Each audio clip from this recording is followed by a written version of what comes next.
à tous les internautes, tous les participants qui participent à ce webinaire. Donc, qui bien sûr concerne donc l'OPA amical. Donc, dont Mehdi va revenir là-dessus dans quelques instants. Donc, de sa société Talent sur la société Micropole, qui est représentée en dessous par Christian, que vous étiez fondateur, cofondateur, il me semble. C'est ça, avec Thierry Létoffé, il me semble. Et c'est une société qui a été créée en 1987, c'est ça? Oui, tout à fait. On s'est connus sur Internet. C'est ça. Voilà. Créé en 1987, vous cotez en bourse depuis 2000. Voilà, vous étiez à l'époque au compartiment C de l'Eurolist et puis vous êtes passé le 29 août 2022 sur Euronext Growth qui avant s'appelait Alternext. Voilà. Alors, on était au nouveau marché même tout au début. Voilà. Donc bienvenue messieurs. Voilà, donc bienvenue à tout le monde. Donc, écoutez, déjà, oui, donc, avant de peut-être développer un petit peu pourquoi cette OPA, alors amicale, bien sûr, Mehdi, est-ce que vous pouvez juste, en 2 mots, présenter un tout petit peu vos sociétés? Alors, les métiers, je suppose que c'est les mêmes, sinon vous ne vous marieriez pas, entre guillemets, mais bon, un tout petit peu ce que c'est que la data, voilà, qu'elles sont vraiment un peu vos métiers. Je ne sais pas qui veut commencer, Christian, Mehdi, comme vous voulez. Je vais y aller et puis je laisserai Mehdi parler globalement. Donc, Micropole, nous, on est un cabinet de conseil qui est spécialisé sur la transformation des entreprises par la data. C'est-à-dire qu'on aide les entreprises à utiliser les data et l'IA, d'ailleurs, les deux vont complètement de pair. Il n'y a pas d'IA sans data, pour faire évoluer leur business model, pour profiter des disruptions, des possibilités offertes par une nouvelle technologie, pour se développer à l'international, etc., etc. C'est vraiment un sujet qui est majeur, qui est stratégique pour toutes les entreprises. Et clairement, sur ce segment-là, on a une position de leader forte depuis de nombreuses années. Voilà. Donc après, Micropole, c'est à peu près plus de 1300 consultants et ingénieurs. On intervient dans 6 pays en Europe et également en Chine. On mène beaucoup de missions d'ailleurs aussi à l'international, aux États-Unis. Et puis on travaille principalement pour des grands comptes et le luxe est vraiment un des secteurs dans lequel on est très très très présent. Voilà. Donc une société qui encore une fois un positionnement très très précis sur un sujet qui est très porteur et avec une position de leader sur toutes les problématiques autour de la data. D'accord. Ce sont des prestations de conseil, c'est quoi, de l'ingénierie, c'est ça, de la formation? On va dire il y a un tiers grosso modo de conseil, donc avec des consultants, écoles de commerce, etc. Voilà, des prestations de conseil stratégique autour des problématiques liées à la data pour les directions générales. Et puis la caractéristique de Micropole, c'est qu'on ne conseille pas, enfin on ne fait pas juste le conseil, on sait également mettre en œuvre derrière, où là on peut prendre le mot intégration si vous voulez, qui permet de dire on va jusqu'à la mise en œuvre réelle des préconisations que nous avons eues. Mais vraiment la partie, le fait de pouvoir intervenir très en amont auprès de direction générale sur les problématiques et la data est un marqueur important pour notre société. Ok. Et c'est dans tous les secteurs d'activité ou vous êtes plus spécialisé dans certains secteurs comme la banque, la finance? Non, on est multisecteur. On n'est pas dans tous les secteurs d'activité, mais on est multisecteur d'activité. Le premier, comme je disais tout à l'heure, c'est le luxe. On est présent dans toutes les grandes maisons du luxe. Alors, je ne peux pas les citer parce qu'elles n'aiment pas être citées, mais enfin, l'imagination, on est dans toutes les maisons. Oui, on sait à peu près. Vous pouvez imaginer assez facilement. Et puis, sur le CAC 40, le luxe est devenu un des segments extrêmement importants. Là, on est aussi présent dans l'énergie, qui est un secteur qui se développe beaucoup, l'énergie utilities. Banque, assurance, évidemment, comme beaucoup d'entreprises de notre secteur. Et puis industrie aussi. Voilà, un petit peu les segments sur lesquels on est les plus présents. D'accord. Bon, alors Mehdi, du coup alors, déjà, la bonne nouvelle, c'est qu'on fait le même métier. Conseil et puis intégration des technologies. Donc, c'est important. C'est un vrai maillage de complémentarité. Talent, aujourd'hui, se positionne comme un grand groupe international avec une présence dans 18 pays de conseil, d'expertise technologique. Et notre vocation est d'accélérer la transformation de nos clients par 3 leviers, la technologie, la data et l'innovation. Et donc, vous voyez bien toutes les synergies qu'il peut y avoir entre nos 2 entreprises et nos 2 groupes. Talent, aujourd'hui, c'est, avant l'opération Micropole, plus de 5000 consultants. Après l'opération Micropole et d'autres opérations qui sont déjà annoncées, plus de 7000 consultants, 850 millions d'euros de chiffre d'affaires et une présence assez forte dans 18 pays, notamment la France. Les technologies, les domaines de prédilection sur lesquels nous travaillons sont naturellement celles qui valorisent la data. Et quand on parle de data, on parle de modernes plateformes, on parle de big data, on parle de machine learning, de deep learning, de blockchain, de GenAI et d'intelligence artificielle, tous les sujets sur lesquels Micropole est déjà positionné depuis de nombreuses années. Pourquoi cette OPA est amicale? D'abord parce que, comme vous l'avez dit, nous nous connaissons, nous sommes dans Amical Yami, nous nous connaissons depuis très longtemps avec Christian, il y a beaucoup de respect pour Micropole côté talent et beaucoup de respect pour talent côté Micropole. Nous sommes parfois concurrents, très souvent partenaires, avec des approches et surtout une ADN équivalente, c'est-à-dire qui est portée vers l'entrepreneuriat, qui est portée vers l'innovation et qui naturellement s'appuie sur l'ensemble de nos managers et de nos collaborateurs et donc portée par l'agilité. Voilà pourquoi cette OPA ne pouvait être qu'amicale. Les deux entreprises sont de belles entreprises et ensemble, on va pouvoir constituer un groupe encore meilleur, sans doute leader en France sur la data quand on ajoute les compétences de Micropole à celles de talent, mais pas que, aussi en Suisse et certainement en Belgique, et ça c'est magnifique. Il y a une complémentarité aussi dans les secteurs d'activité sur lesquels nous opérons. Nous sommes très forts dans tout ce qui est mobilité. SNCF, RATP sont les clients de premier plan chez Talon. Nous sommes très forts dans l'énergie et les utilities. Le groupe EDF, le groupe Engie sont des clients eux aussi de premier plan. Et nous sommes très forts dans la banque, et notamment dans la banque d'investissement, CIB, avec naturellement en France comme client phare la Société Générale, BNP Paribas et bien entendu Crédit Agricole, Crédit Lyonnais. Voilà la complémentarité sectorielle que l'on peut d'ores et déjà afficher, sachant que le premier gros message, c'est que on passe dans une dimension de leadership avérée à partir du moment où le mariage est consommé. Alors juste, c'est vrai que c'est un peu, on va dire, enfin c'est un peu bizarre. C'est vrai que une société, vous êtes pas coté Talent. Non. Voilà, non. Donc c'est vrai que c'est assez rare qu'une société non cotée comme ça vienne faire une OPA sur une société cotée. C'est souvent l'inverse qui se passe. C'est une société cotée qui achète une société non cotée. Alors du coup, alors déjà je sais que Christian que vous aviez eu à l'époque, enfin une offre déjà par un concurrent. Mais c'était pas amical sûrement. Là, c'est amical. Alors, on m'a dit du coup, qu'est-ce qui vous a porté, intéressé du coup dans Micropole? Alors, je sais qu'on va sûrement revenir après un peu sur cette fameuse synergie qu'il y a dans l'opération. Mais déjà, bon, le prix c'est 3,12 €. On aura aussi l'occasion sûrement d'en reparler. Est-ce que c'est un bon prix? Est-ce que comment vous le jugez? C'est quand même le double par rapport à ce que proposait donc le concurrent qui était à 50.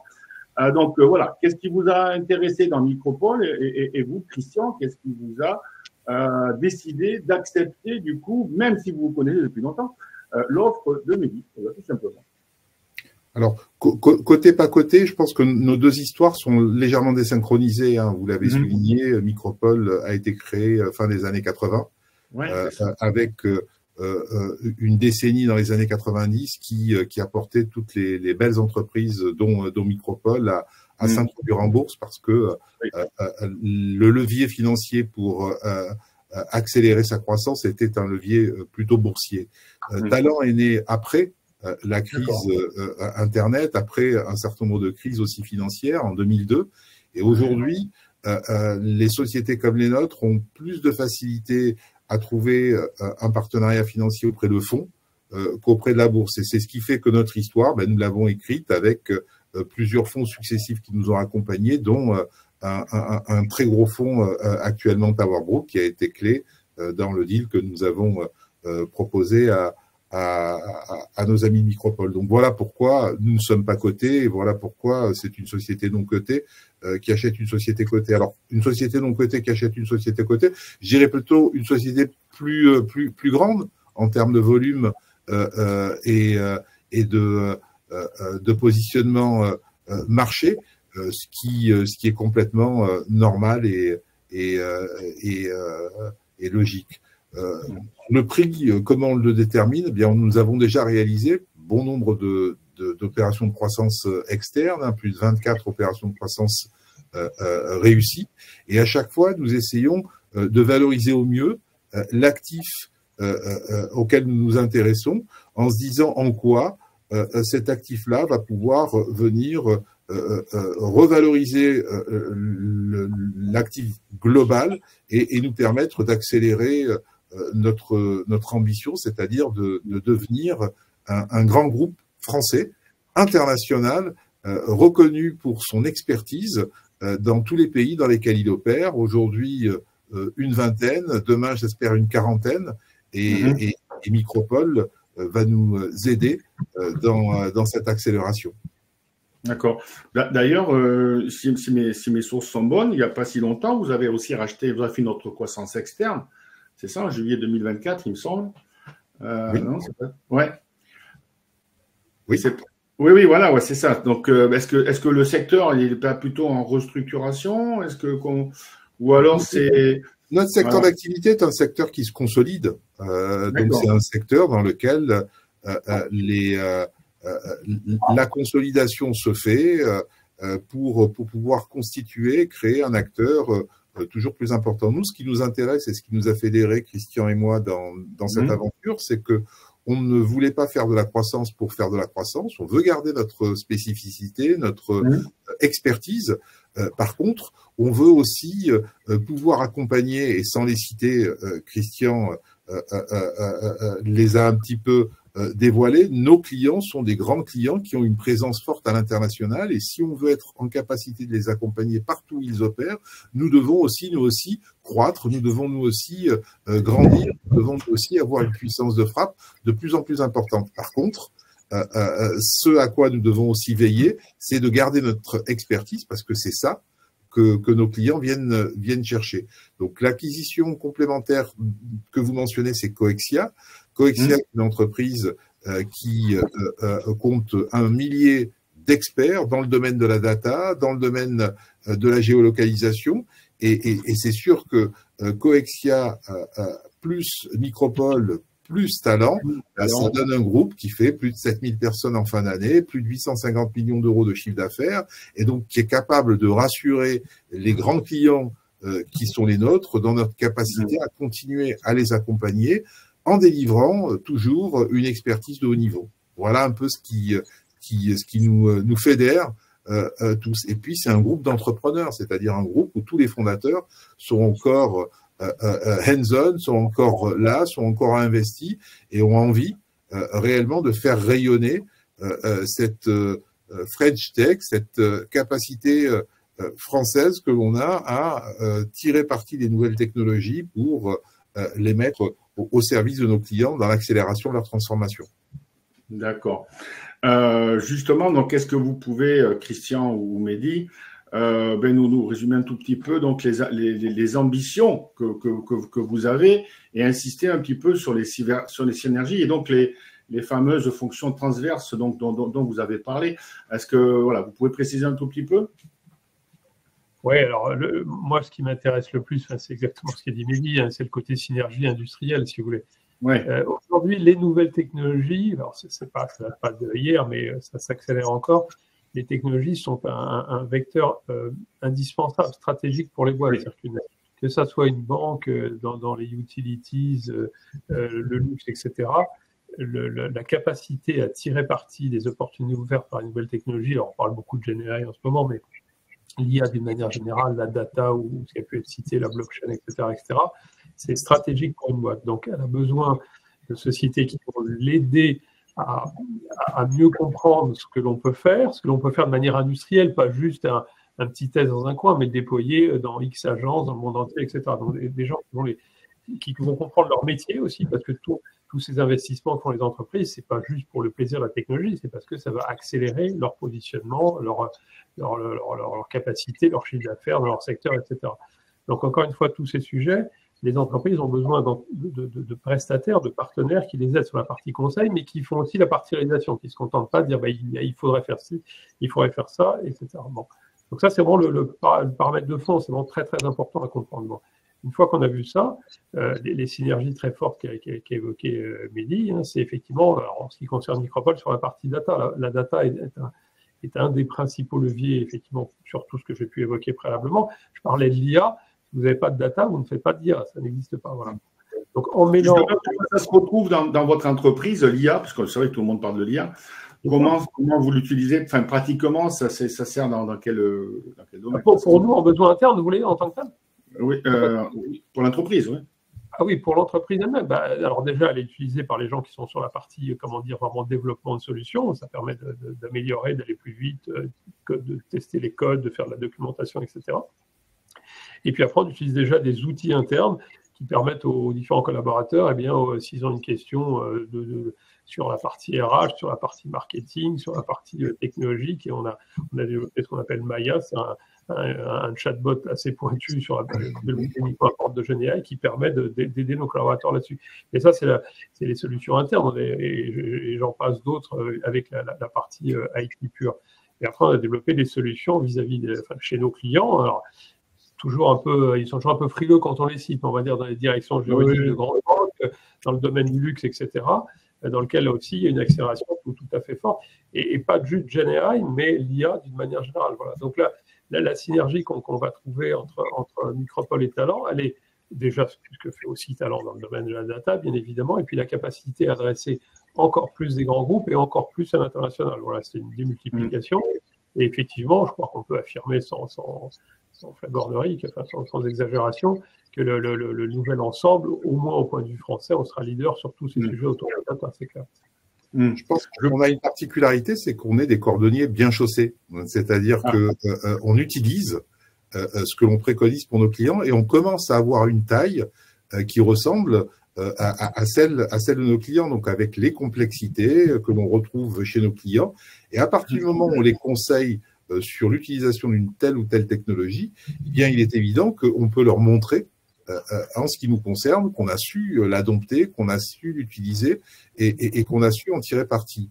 Ce qui nous rend unique, c'est d'avoir réussi à marier le conseil et puis l'intégration technologique. Alors, il vous a pas échappé que Christian est issu d'une école de commerce, de SCP, je suis issu d'une école d'ingénieur, Télécom Paris, et c'est exactement ça qui fait notre force. C'est plutôt un profil orienté business qui va comprendre les enjeux de nos clients et un profil technique qui va mesurer en quoi ces technologies sont suffisamment matures, suffisamment opérationnelles pour apporter plus d'efficacité, plus de résilience et s'ouvrir à l'innovation. Donc le mariage est un mariage d'évidence, et est un mariage d'évidence surtout aujourd'hui, surtout avec cette intelligence artificielle qui est un voyage aller sans retour dans lequel toutes les entreprises vont être obligées de se positionner. Et quand on parle d'intelligence artificielle,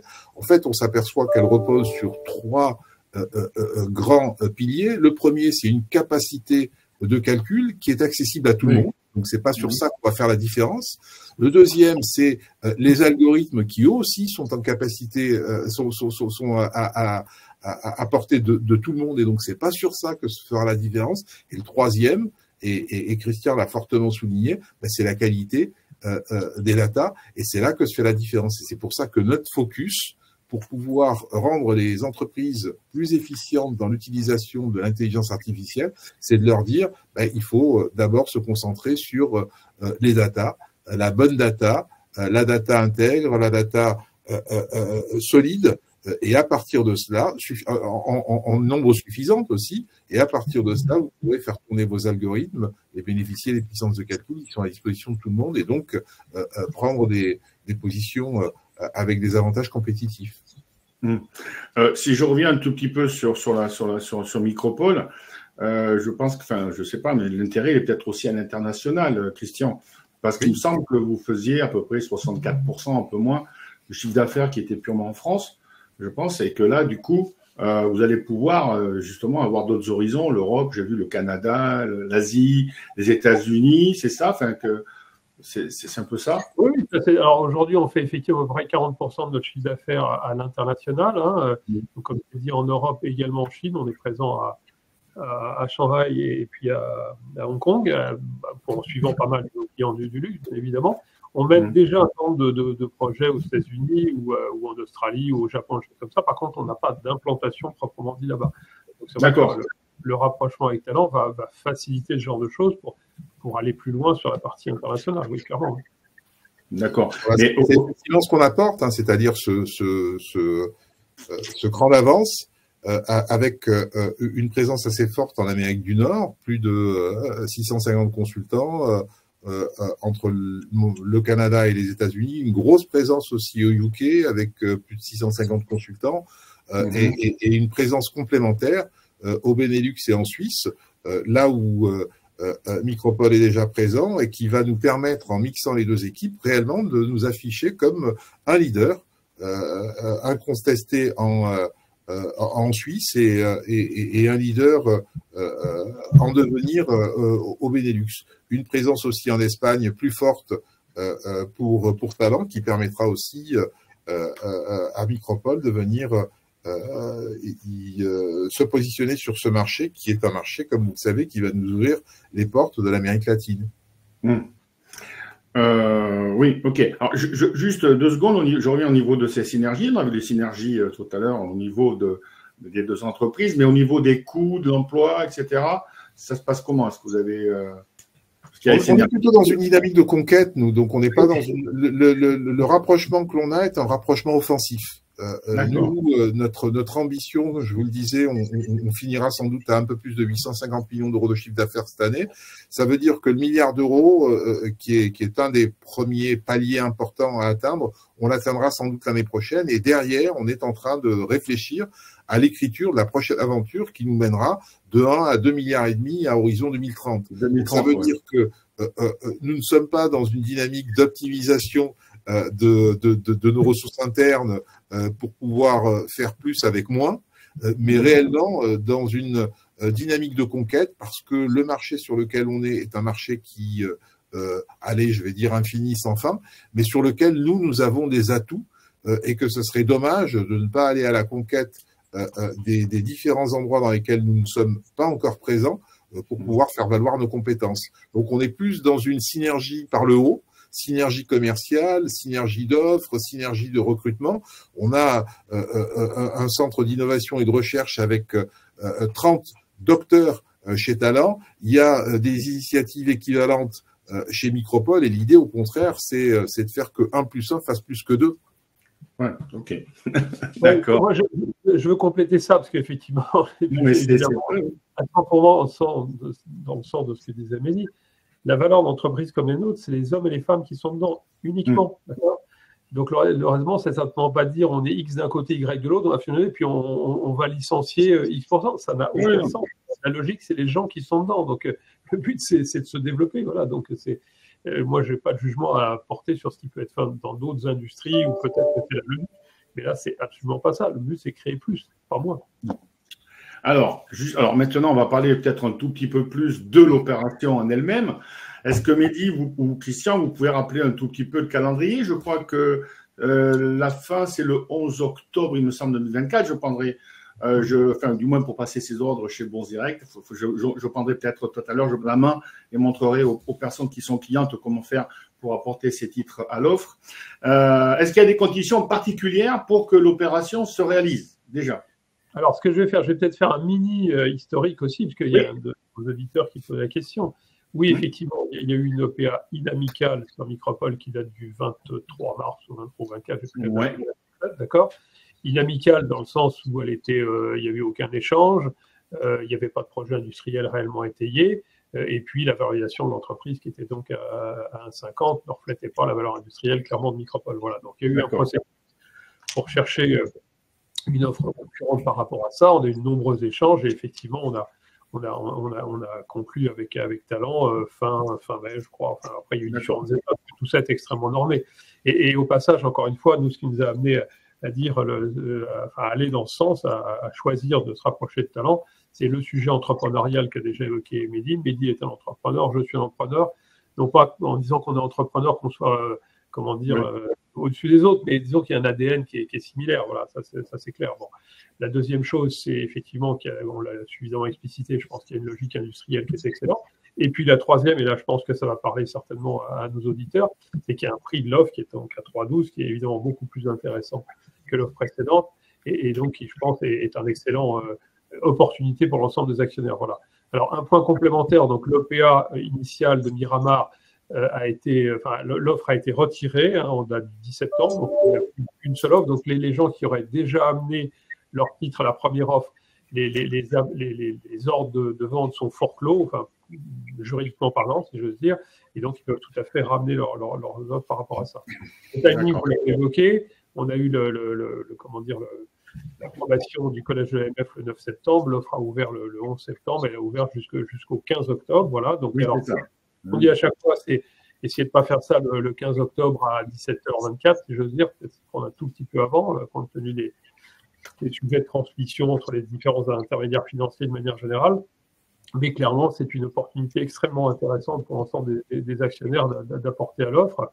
Ce que Thierry Leteuffet et moi-même allons faire, bien évidemment. Voilà, on ne peut que inciter l'ensemble des actionnaires de Micropole à répondre positivement à cette OPA amicale de talent. Alors, juste avant de vous poser une question d'un des participants, justement, si une personne décide de ne pas apporter ses titres à l'offre, à l'égard, qu'est-ce qui se passe? Alors, on est dans un pays. Je pense qu'il y a plusieurs possibilités. Il faut peut-être essayer de prendre l'intérêt de ne pas apporter. Aujourd'hui, notre offre amicale, elle est justifiée par un projet industriel. Oui. C'est parce que nous avons un projet industriel et non pas une offre exclusivement boursière. Quand on regarde le cours de bourse de Micropole en mars, avril ou mai, il est fatalement pas le reflet de la valeur industrielle de Micropole. Et donc, raider ou faire une OPA inamicale uniquement financière, c'est pas ce qu'on aurait fait et c'est ce qui a été fait. Aujourd'hui, nous, l'analyse que l'on a faite, ça a été de se dire quelle est la vraie valeur de Micropole et on a estimé que c'était le double de ce qui avait été proposé dans le cadre de l'OPA inamicale. Mais on a estimé. Alors, la valeur d'une entreprise, c'est ce que quelqu'un est prêt à payer. Donc, nous, on a estimé que ça valait le double, ce qui est déjà quand même très confortable, ce qui est déjà beaucoup. Mais pour que ça puisse valoir le double, il faut que le projet industriel puisse se mettre en place et se réaliser. Et pour qu'il puisse se mettre en place et se réaliser, il faut qu'on puisse prendre le contrôle de l'entreprise et donc avoir 90% d'entreprise. Ce qui veut dire que si tous les petits porteurs aujourd'hui n'apportent pas leur action à Micropole, le risque qu'il y a, c'est que l'opération ne puisse pas se faire et que donc virtuellement ils aient eu un titre qui est monté à 3,12, mais que réellement ils redescendent à une valeur que je ne maîtriserai pas. Ça c'est le premier point. Le deuxième point, c'est que le projet pour nous, Micropole et Talent, c'est une fois qu'on a réalisé cette opération, c'est de sortir de la cote. Donc si on arrive à avoir 90% des actions, les 10% restantes vont être coercés pour l'obligation de venir apporter. Je pense que on a réfléchi, Christian et moi, Talent et Micropole, à une offre suffisamment fair, suffisamment attractive, suffisamment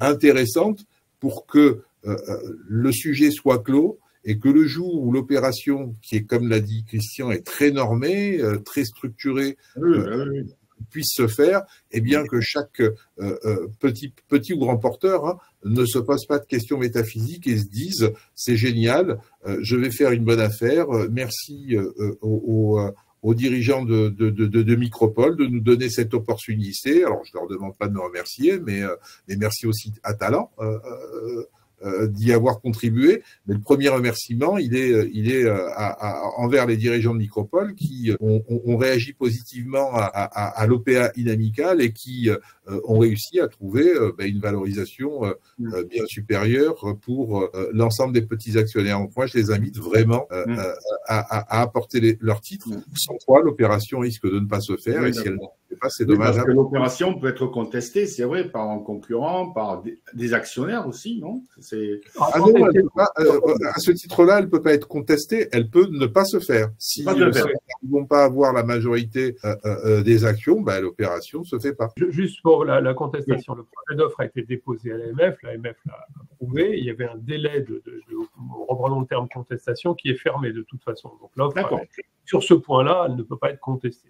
Voilà. Tout à fait. D'accord. Ok. Alors, j'ai une question pour revenir un tout petit peu sur les synergies. Il y a Jean-Paul qui me demande comment allez-vous organiser la gestion des partenariats dans le nouvel ensemble? Alors, c'est une question qu'on a commencé à aborder. Alors, je n'aurais pas décevoir nos auditeurs, on n'a pas tout traité encore aujourd'hui. Hein. C'est quand même complexe, bien évidemment. Voilà.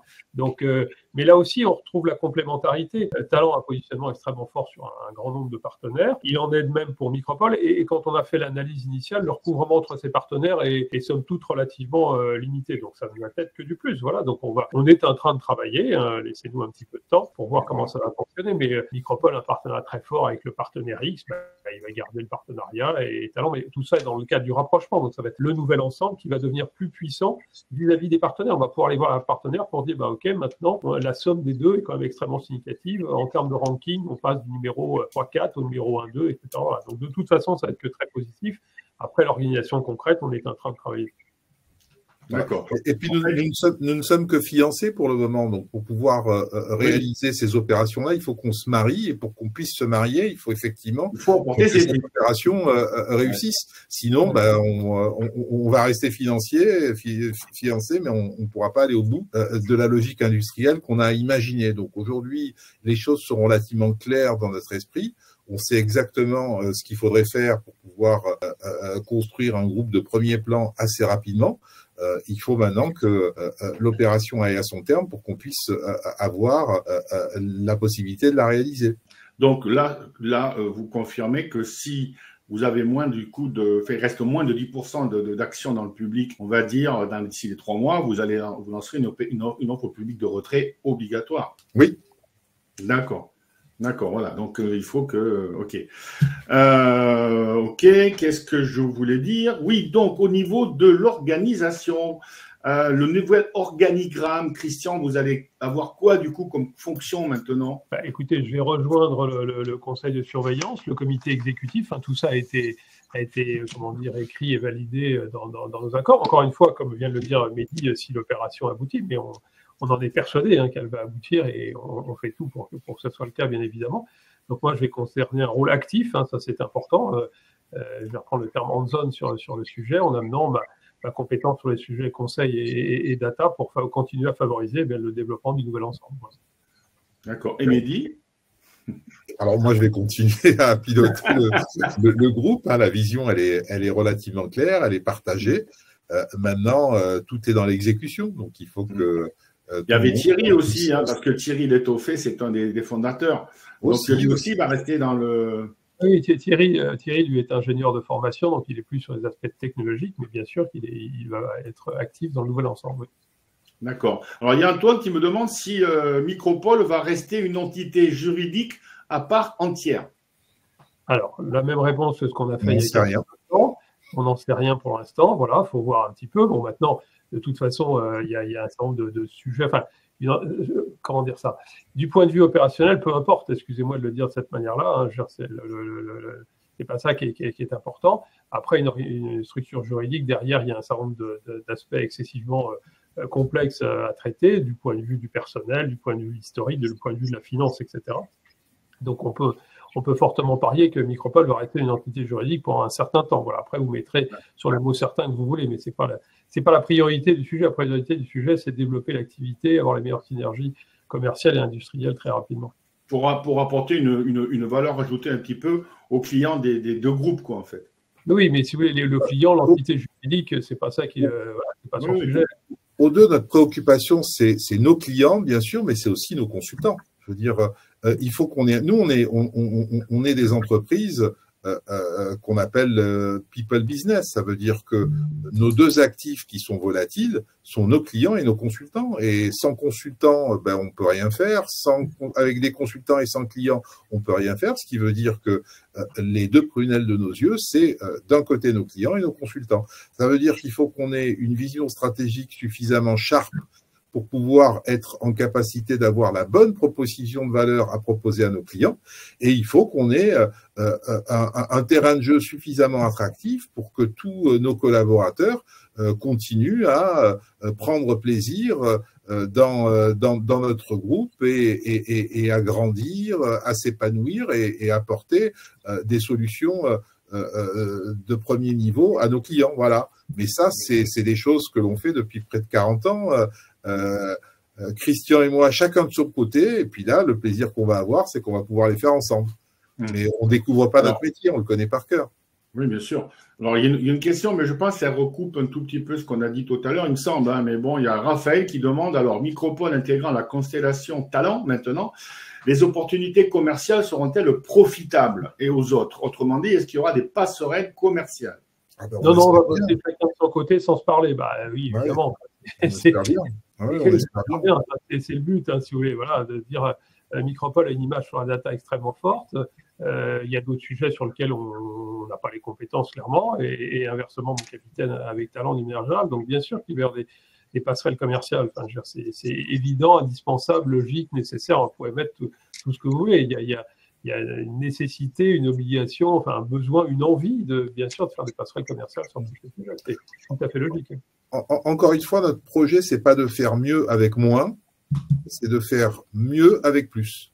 On est dans une dynamique de croissance, on n'est pas dans une dynamique de rationalisation, parce que notre marché est un marché qui est en croissance.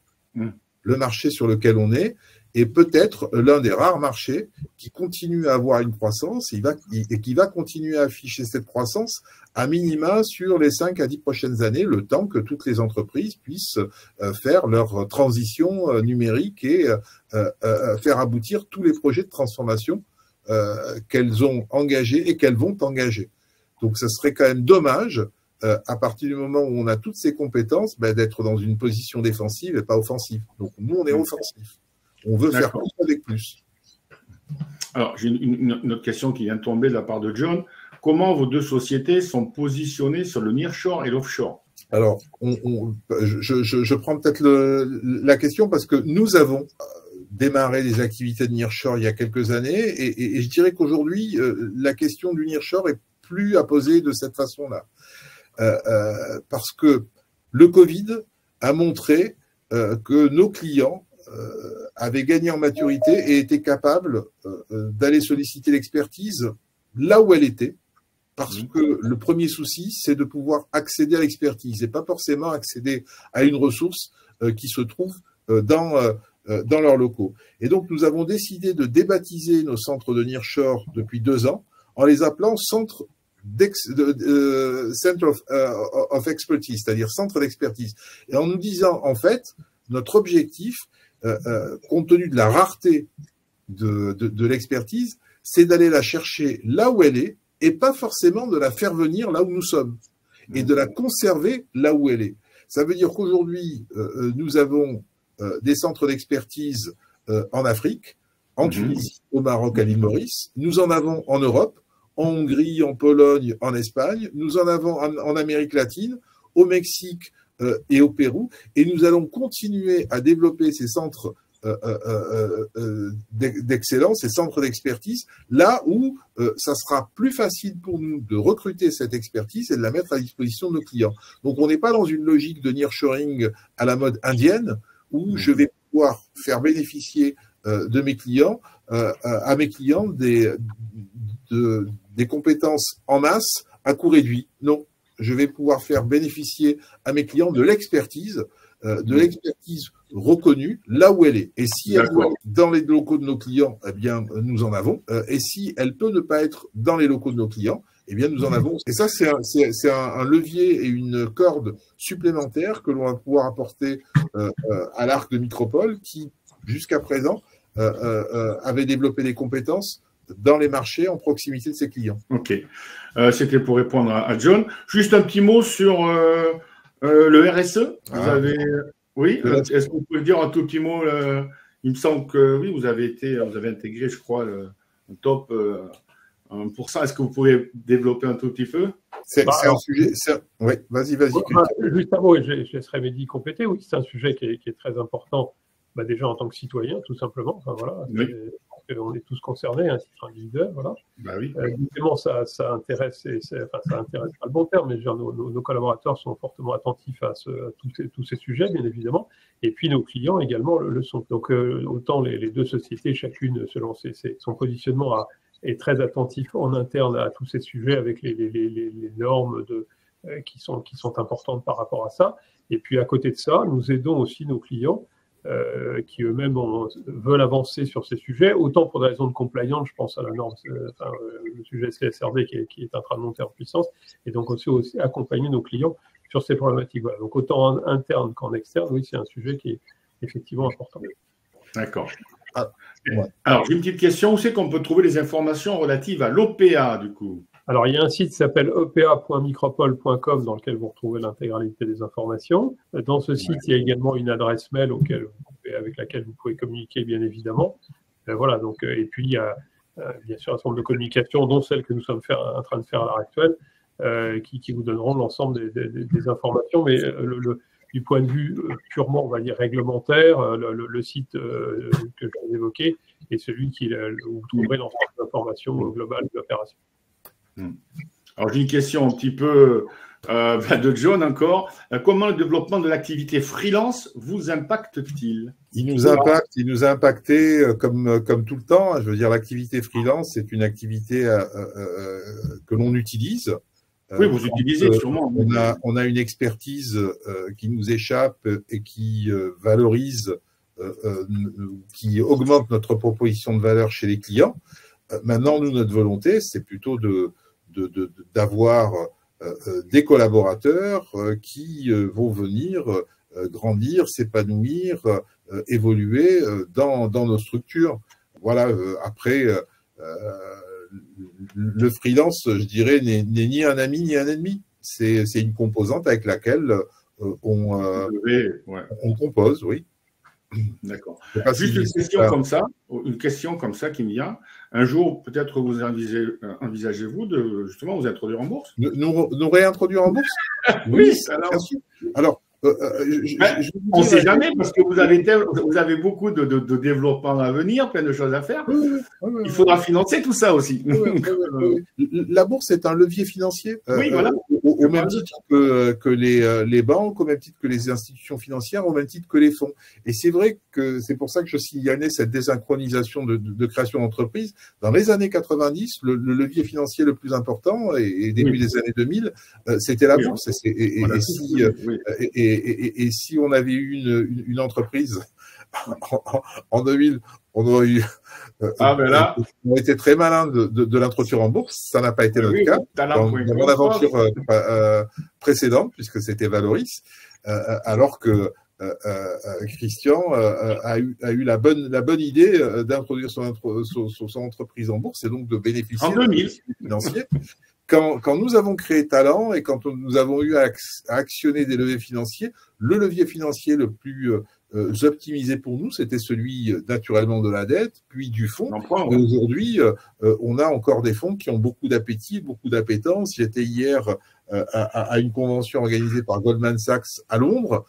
Il y avait tous les plus grands fonds internationaux qui étaient présents et tous considèrent que le marché de l'IT est un marché très porteur sur lequel il faut investir. Donc, on est plutôt orienté là-dedans.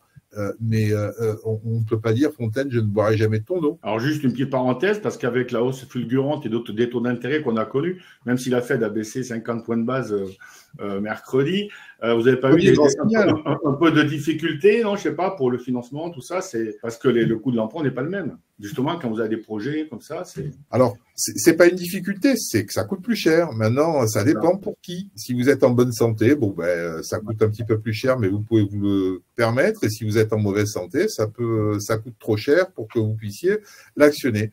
on va dire qu'on touche du bois et que notre groupe est suffisamment en bonne santé pour pouvoir accéder à ces leviers, même si les taux aujourd'hui sont des taux qui sont fortement élevés, mais pas prohibitifs en ce qui nous concerne. Donc non, on continue à actionner la dette. D'accord. Et le signal de la Fed est un bon signal de mon point de vue.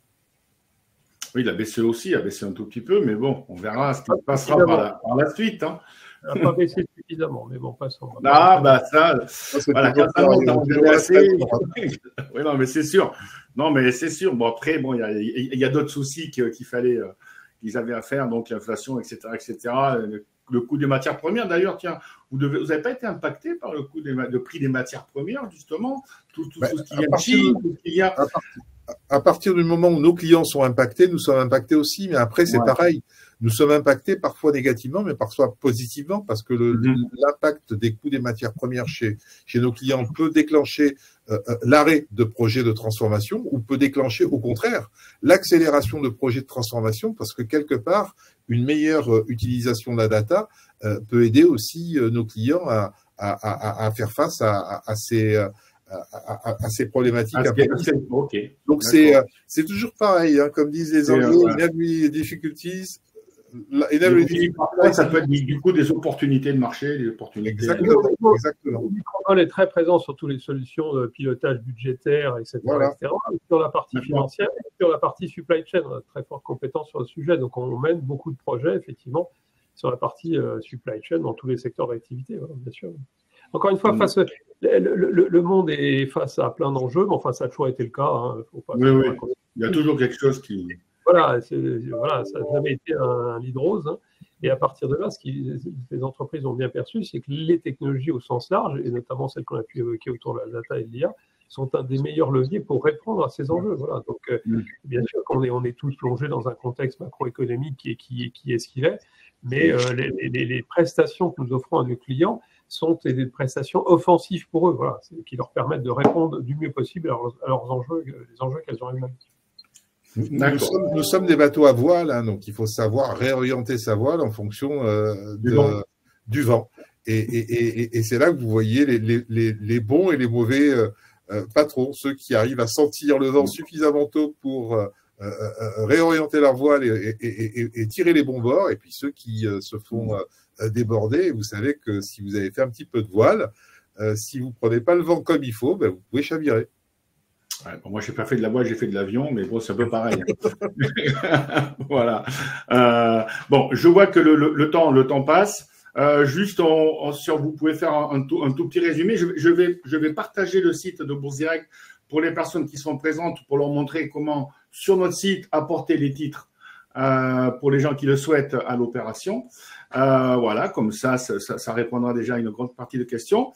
Donc, qu'est-ce que vous pouvez, juste en attendant, de faire une toute petite conclusion sur justement donc le projet, on a bien compris, les synergies, on a bien compris, etc. Est-ce que vous pouvez faire en 2 petites minutes? C'est faire un appel, hein, c'est faire un appel. Clairement, on a. Alors attendez, parce qu'il y a Patrick qui vient de me poser juste une question. Alors j'allais mettre le site de Bourse Direct. Je suis un très petit actionnaire et j'ai acheté à 2,29 €. Qu'est-ce que je peux faire pour participer à votre aventure? Il a vendre mes actions Micropole et utiliser mes actions. Qu'est-ce qu'il doit faire? Parce qu'il a pas beaucoup de titres, il en a. Mais qu'est-ce qu'il fait? Parce que s'il les vend, du coup, l'aventure, voilà, comment il doit faire? Il va faire une plus-value sympathique. Il va faire une belle plus-value. D'un euro de plus-value, ça me semble quand même plutôt voilà. sympa. En plus, si jamais c'est sur un PEA, du coup, voilà, au bout de 5 ans, il n'y a plus d'impôt sur la plus-value. Il n'y aura que les prélèvements sociaux. Hein. Voilà, pour apporter ces actions à l'offre, c'est extrêmement clair. Hein, voilà. Il y a vraiment, et j'essaie de faire une réponse tout à fait, objective par rapport à ça. Donc franchement, pour résumer encore une fois, c'est une très belle opération industrielle. Maintenant, du point de vue des actionnaires, c'est aussi une très belle opération, puisque par rapport à l'offre inamicale qui avait été émise au mois de mars, ça fait plusieurs fois qu'on le dit, mais je pense que ça vaut le coup d'être répété, il y a un prix qui est 2 fois supérieur, voilà, donc qui est très intéressant et qui valorise Micropole à sa juste valeur du point de vue industriel. Donc clairement, je pense qu'il n'y a aucune hésitation à avoir et d'amener ces ces actions à l'offre, ce qui permet de bénéficier d'une plus-value certainement sympathique, Voilà. et le but de tout actionnaire à un moment donné. Et c'est en amenant ces titres qu'on peut bénéficier de la plus-value, parce qu'encore une fois, s'il n'y a pas suffisamment de titres qui sont amenés, l'opération ne se fera pas, et donc les 3,12 € seront une valorisation virtuelle. Alors que là, dans le cas de Patrick, effectivement, je comprends bien qu'il ait envie de participer à notre aventure et qu'elle est formidable, sans quoi on ne ferait pas cette opération. On a confiance en cette aventure. Mais dans un premier temps, pour qu'il puisse nous donner la possibilité de réaliser cette aventure, il faut qu'il apporte ses titres. Et on verra, dans un deuxième temps, si on fait une introduction en bourse dans 2, 3, 4 ans et qu'il a suffisamment confiance, ou même dans quelques mois, suffisamment confiance en nous, il pourra venir souscrire à d'autres titres. Mais dans un premier temps, il est un élément déclencheur de cette nouvelle aventure. Et donc, je l'invite à réellement profiter de la forte plus-value qu'on lui propose et faire en sorte qu'elle devienne une réalité en apportant ses titres. Voilà. Alors, pour les personnes qui sont présentes et qui sont clients de Bourse Direct, alors je ne sais pas si Patrick, vous êtes client ou pas Bourse Direct, mais si vous êtes client de Bourse Direct, pour participer à l'opération, il suffit d'aller dans mes comptes. Vous voyez, dans Offre publique, j'espère que je n'ai pas été déconnecté, sinon il faudra que je me regarde là. Alors, moi, je n'ai pas de titre sur le compte de démonstration qui est là, mais sinon, il faudra aller sur Offre publique en cours, vous voyez, et vous allez donner vos instructions. Oui, je veux participer. Voilà, et donc, céder mes titres. C'est comme ça que ça se passe. Sinon, vous pouvez tout simplement aussi, il y a un formulaire de contact dans aussi mes comptes. Vous pouvez appeler la salle des marchés au 01 56 88 90 90. Il n'y a aucun problème. Il y a un des opérateurs, un des traders de Bourse Direct qui vous donnera les instructions. Il y a tout un tas de façons de participer. La plus simple, c'est que si vous êtes client, il suffit d'aller dans mes comptes, Offre publique, et je dis je participe. Voilà, tout simplement. D'accord ? Voilà. Alors, si vous n'avez pas de titre, là, vous ne pouvez pas participer, Laurent. Du moins, pas pour cette fois. D'accord ? Voilà, donc il est 15h25. Est-ce qu'on a encore un dernier petit mot Mehdi, un dernier petit mot, Christian ? Si je reviens sur la... Avant de clore ce webinaire. Si je reviens sur la question de Patrick, si Patrick a acheté les titres à 2,29, ça veut dire qu'il a dû les acheter juste avant l'été. À 3,12, il fait 36% de plus-value en 3 mois. Je pense que c'est une très, très, très belle opération. Ben oui, on ne va pas... Hein, voilà. Donc, félicitations, Patrick, bien joué. Voilà, donc je vous rappelle, le mnémonique, c'est ALMIC. Bon, maintenant, c'était jusqu'à présent, on verra. Donc, IJPEA, PEA, PME. Voilà, bon, vous voyez, de toute façon, le cours, je vous rappelle, c'est dans mes comptes. Et dans mes comptes, il faut aller ici dans Offre publique. Et dans Offre publique, vous donnez votre instruction de vouloir ou pas, du coup, participer à l'opération et donc apporter vos titres à l'OPA. Voilà.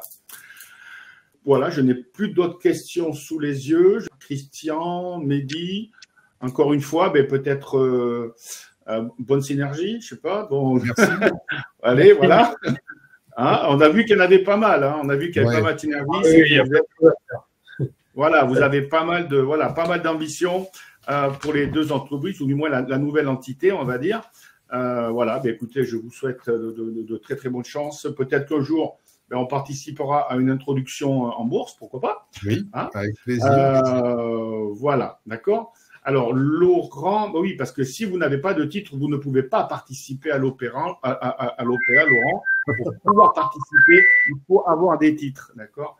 Oui. Voilà, sinon c'est dans mes comptes, ici, dans mes comptes, encore, je vous l'ai montré, dans mes comptes, il y a, ici, il y a marqué offre publique. Sinon, je vous l'ai mis dans le chat.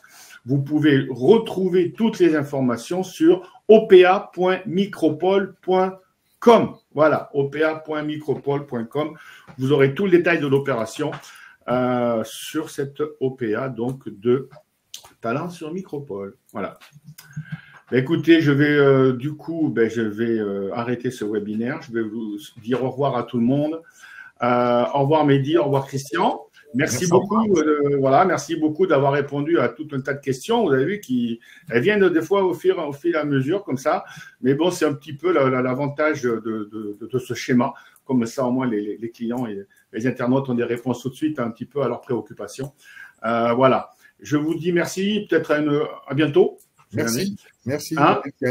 Merci voilà. beaucoup. Merci beaucoup. Bon week-end à tout le monde. Et puis, on verra ça, du coup, octobre, en mois d'octobre, on verra le résultat. Et peut-être que derrière, il y aura une OPRO, on ne sait jamais.